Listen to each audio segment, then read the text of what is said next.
मेरा नाम है विनय और आप देख रहे हैं हॉबी टू प्रोफेशन। कई बार हम सब लोग ये डायलॉग बोलते हुए पाए जाते हैं कि यार मैंने तो उसके भले के लिए उसको एक बात बताई थी, पता नहीं उसको इतना बुरा क्यों लग गया। और कई बार ये बात सच भी होती है, किसी को हम कोई बात उसकी भलाई के लिए बताते हैं लेकिन वो बात उसको बुरी लग जाती है। असल में होता ये है कि जो फीडबैक हमने उसको दिया होता है उसको वो एक फीडबैक की तरह ना लेकर के एक क्रिटिसिज्म की तरह ले लेता है। फीडबैक देना एक कला है और जो लोग इसमें माहिर होते हैं वो किसी इंसान को उसकी नेगेटिव बातें भी इस तरह से बताते हैं कि न केवल वो उनकी बात को सुनता है बल्कि उनकी रिस्पेक्ट भी करता है।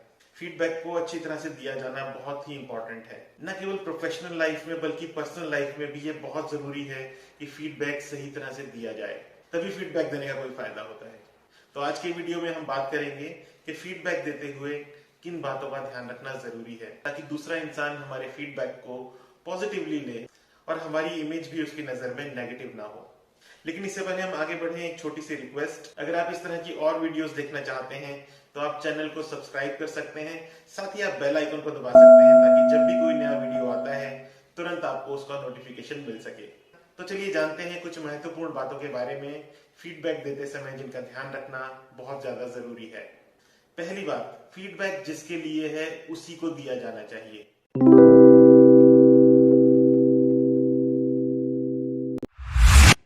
चाहे फीडबैक पॉजिटिव हो या नेगेटिव हो, लेकिन जिसके लिए है उसी को दिया जाना जरूरी है।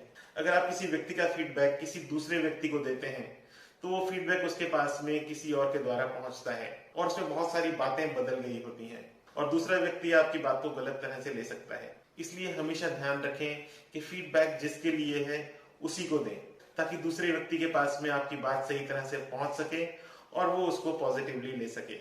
दूसरी बात, पॉजिटिव फीडबैक आप पब्लिकली दे सकते हैं लेकिन नेगेटिव फीडबैक हमेशा प्राइवेट में दें।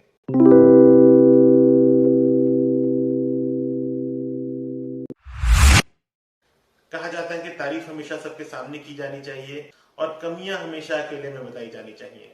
ये बात पर्सनल लाइफ में भी लागू होती है लेकिन प्रोफेशनल लाइफ में ये बहुत ज्यादा जरूरी है।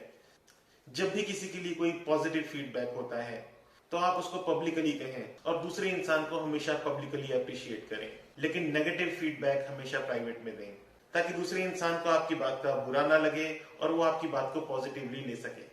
जब आप मैनेजर या सुपरवाइजर के रोल में होते हैं तब ये बात आपके लिए बहुत ज्यादा जरूरी हो जाती है और आपकी टीम में आपकी रिस्पेक्ट बनी रहती है। तीसरी बात, हमेशा ध्यान रखें कि आपका फीडबैक क्रिटिसिज्म ना लगे।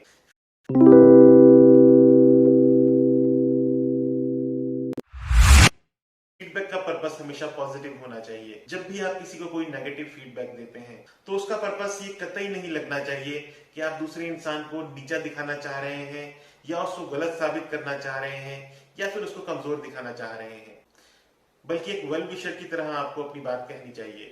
इस तरह से दूसरा व्यक्ति आपके फीडबैक को एक्सेप्ट करेगा और उसके ऊपर काम करेगा। चौथी बात, फीडबैक हमेशा पॉजिटिव बातों से स्टार्ट करें।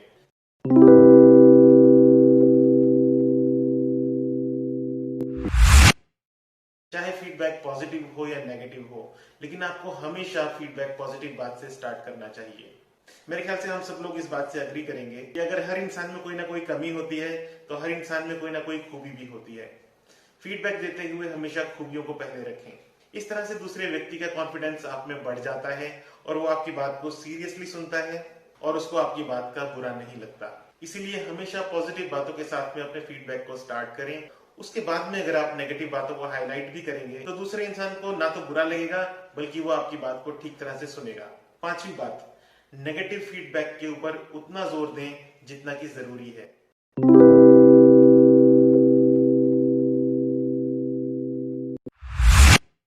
अगर नेगेटिव फीडबैक की गंभीरता बहुत ज्यादा है तो आपको उसको पूरी गंभीरता के साथ में बताना चाहिए। नेगेटिव फीडबैक की इंपॉर्टेंस पॉजिटिव से भी ज्यादा होती है, इसलिए जब आप नेगेटिव फीडबैक दे रहे होते हैं तो उसके बारे में आपको पूरी गंभीरता के साथ में बात करनी चाहिए।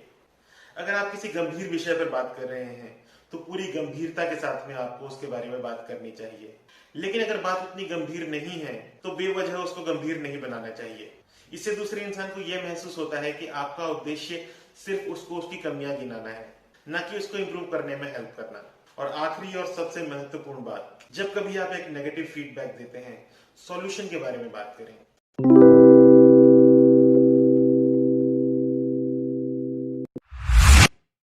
बार ऐसा होता है कि हम एक नेगेटिव फीडबैक देते हैं, लेकिन उसके लिए हमारे पास भी सॉल्यूशन नहीं होता। उस समय बहुत जरूरी है कि जिसको आप फीडबैक दे रहे हैं उसकी भी सलाह लें और आप दोनों को मिलकर के एक सॉल्यूशन तय करना चाहिए। इस तरह से दोनों के लिए विन विन सिचुएशन रहेगी और सॉल्यूशन के ऊपर पूरी तरह से काम किया जाएगा। तो ये कुछ बातें थी जिनका इस्तेमाल न केवल हम अपनी प्रोफेशनल लाइफ में बल्कि पर्सनल लाइफ में भी कर सकते हैं। जब भी हम कभी अपने बड़े या छोटों को कोई भी फीडबैक देते हैं, उनके पॉजिटिव या नेगेटिव चीजों के बारे में उनको बताते हैं, उस समय इन सब बातों का हमें ध्यान रखना चाहिए। ऐसा करने से दूसरे इंसान को बुरा नहीं लगता, बल्कि हमारी रिस्पेक्ट उसकी नजरों में बढ़ती है और वो हमेशा हमारी बात को सीरियसली लेता है। उम्मीद करता हूँ आज का वीडियो आपको पसंद आया होगा। अगर आपको अच्छा लगा है तो लाइक का बटन दबा सकते हैं और इसको अपने फ्रेंड्स और फैमिली के साथ में आप शेयर कर सकते हैं। साथ ही अगर आपने अभी तक चैनल को सब्सक्राइब नहीं किया है तो प्लीज आप चैनल को सब्सक्राइब कर सकते हैं। हर एक सब्सक्राइबर का काउंट हमारे लिए एक मोटिवेशन का काम करता है। अगर आपके कोई सवाल है या सुझाव है तो कमेंट सेक्शन में आप शेयर कर सकते हैं। साथ ही फीडबैक देने या लेने को लेकर के आपके कुछ इंटरेस्टिंग एक्सपीरियंसेस रहे हैं तो उनके बारे में भी आप हमें कमेंट सेक्शन में बता सकते हैं। अगले वीडियो में एक इंटरेस्टिंग टॉपिक के साथ में आपसे जल्दी ही मुलाकात होगी। तब तक के लिए अपना ख्याल रखिए। धन्यवाद।